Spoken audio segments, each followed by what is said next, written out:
considering the fact that Ninjago is a kids show, it is definitely subject to some very dark themes across the board when it does come to its seasonal themes. Of course, we do have seasons that are fairly light-hearted in nature, but sometimes they really do take a dive into topics that you really wouldn't expect from the show. But I think that's what makes those episodes so special. It treats the audience like they understand these concepts. It treats the audience like they're able to handle these type of concepts. And I think that is one of the biggest things above all else. It really does feel like these episodes are something for Ninjago fans to truly resonate with. Something for Ninjago fans to really feel the weight of, and I definitely do think that is a massive benefit when it does come to the show. So for today's episode, we are going to explore some of those darker episodes from the show, talk about the themes that it does embody and how you really wouldn't expect it from the show, and just give praise to these episodes accordingly. I've selected 5 episodes that I do deem to be some of the darkest that we have had, but beyond those 5, I would love to know, what is your favorite darkest episode of the show? It could be ones that I mention, or it could be ones that I don't. I would love to know what you think, because it's certainly something that you never really think about with the show, but once it comes up, it does certainly become an interesting one. But let me not waste any more of your time, and let's explore some of Ninjago's darkest episodes. Well, if we're gonna go dark, we may as well start immediately with one of the heaviest hitters of the lot, and that is going to be the episode Saving Faith. Now, I personally really like this episode. I really enjoy what this one has to offer, but it is most certainly one of the darkest episodes we have ever gotten for the show. A user or a character in the show departing is a very rare thing, but this episode we get to see 2 instances of it in very different fashions and in very different emotional beats. At the very beginning of the episode, we get to see Mistake, we get to see her unleash her true form, and we get to see how she eventually does succumb to her end so she can sacrifice herself in favor of the resistance. We get to see how she willingly gives up her own life for the cause, and we get to see how Garmadon essentially does it. The ending itself actually does take place off screen, which is definitely the correct decision, but you can definitely feel the weight of that moment coming over you. But it doesn't even end there. Because like I said, we have a second instance of it at the end of the episode. When Skylar and Garmadon are struggling between control of the Oni Titan, you notice that in the end it is at the consequence of Harumi. Harumi in her final moments actually helps a family escape and actually helps them live, so what happened to her doesn't happen to them. But in the end she is stuck, and the Oni Titan collapses the building underneath her, and we get this very emotional moment that shows her sadness, shows her staring at Lloyd, and shows that she truly didn't know anything that she could do in that moment, and she falls, and that's it for Harumi. And we get to see Garmadon's reaction, we get to see the sadness, followed by the immediate anger, and Lloyd's regret as well, seemingly. It is honestly very much a tense moment, and a very emotional one at that. Which just feels so unusual for Ninjago. This is such a heavy episode, and it really does make you sit with these moments. It's dark, obviously, because of what the theme is, which is loss of life. And I do think that was very interesting to go through, and honestly something I hope that the show does go through again. Of course, Ninjago is no stranger to this, but it's still a case of, well, they don't really like to do it often. But in this kind of tasteful manner, I do think is fairly good, and thematically really does fit seasons like Hunted, but could definitely fit into something like Dragon's Rising. But of course, we can always know what they do depending on whether or not the theme it is going to be right with it. But this is, in my opinion, the first of the dark episodes, and definitely a massive standout for me on what a dark episode truly means. At least none of the characters got resurrected. Oh, wait! In similar vein to the first episode we talked about, the second one also does handle similar themes. Game of Masks from Sons of Garmadon is definitely renowned for being one of the darker episodes that we have seen.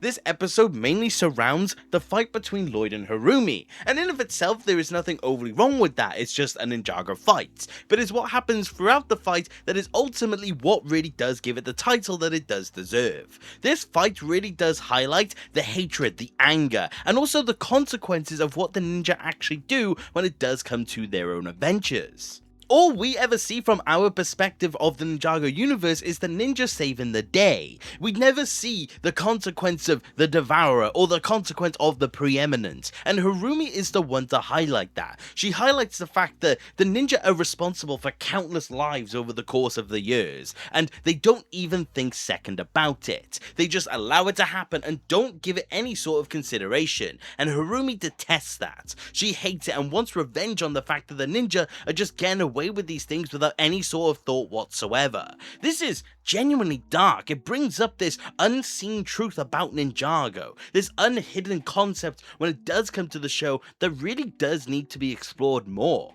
because you realize that there are so many things that the ninja have done over the course of the years that have had crazy effects on the show that we never even truly realize. But let's change it up again. The third episode to talk about in terms of its darkness is the episode My Dinner with Narukon. Now I will say, Skybound on an overall is a very dark season. There are many things I could talk about in this video, but I just don't really want to because of how sensitive some of the topics are most definitely going to be.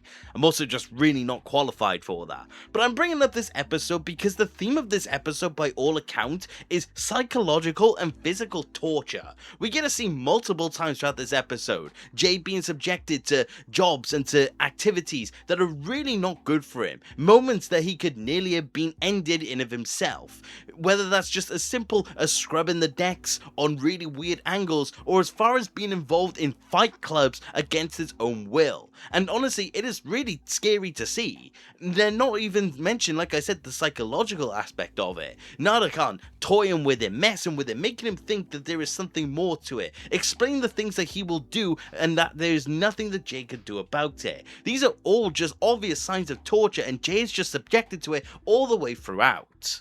You literally sit there for 22 minutes and watch as Jay is slowly whittled down to his final breath. You watch him succumb to the fact that this is the situation he's in. He doesn't see a way out. He thought he did at one point, but he just didn't end up getting it within the end. It is honestly really disturbing, and honestly probably did do a lot to Jay's psyche in that moment. It is just really scary to see these kind of scenes, and definitely does leave a lasting effect. And I for one can definitely say that this is something that definitely did leave an impact for me on the season. It's something that I consistently remember about Skybound, and definitely do think it's one of the darker moments from the show. As for the fourth dark episode to talk about, it's going to be The Crooked Path from Season 5. This episode definitely does stand out for a few reasons. For one, we get to see scenes depicting Moro's body being possessed by Moro, and it is forceful at that. It is clearly a painful process and something that definitely did affect Ronin from there onwards. Seeing him being forcefully controlled and then laughing and mocking him for it is truly something that feels uncomfortable to watch. But would you believe me if I said that's not even the worst thing from this season? Because the even worse things come not even after that. Because in this episode we also get a scene depicting the body of Moro before he became a ghost. We get just to see straight up this is where he met his demise. And when you realize that this is the body of a teenager, it becomes something that should give you goosebumps. It's just uncomfortable to look at, and the implications are just really scary to see. Honestly, something that I just wouldn't have expected the show to do, but there it is. Honestly, just really disturbing to see, but again, the episode didn't even end there. Because the episode even closes out with the ninja believing that they were about to fall into the mouth of magma. They thought that they were going to meet their end, and if it wasn't for Ronin, or Rex more specifically, they would have actually have met their end. It is just one thing after the other in this episode. Just really scary and dark themes that you just really wouldn't expect. Matching the theme of the season as an overall, of course, but this definitely did just give a really weird and dark feeling this time round. Like I said, forcefully taking over a body, to the end of a teenager, to the ninja presumed end. It really did feel one thing after the other, and it definitely did earn its spot when it did come to this video. But there is one more episode to cover, and in my opinion, the darkest of the lot. It is the episode The Day Ninjago Stood Still. This episode has one moment in particular that I wanted to mention, because in my opinion, it does single-handedly beat out everything else that we have seen. It is a scene that has become rather infamous, because it depicts Wu and Masako being cornered by stone warriors, and let's just say they decide instead of fighting and succumbing to the warriors, they decide to take a leap. I cannot say explicitly what happens in this moment, just simply down to the fact of what the topic is. But this show, or more specifically this episode, is depicting two characters basically choosing to do something that you should never do in real life. This is something that feels completely out of pocket, and of course it does succumb to them being saved, and that's all well and good, but the point is that this moment when you realize what this scene is truly about is something that you really wouldn't have expected when it does come to this show. But they fully depict it, and they don't really hesitate to show you what they mean in that moment. It is, in my opinion, the darkest moment in all of Ninjago. Whilst all the other themes we talked about are certainly interesting, this one definitely does take the cake for me, just simply because of the implications and the fact that they do outright show the moment.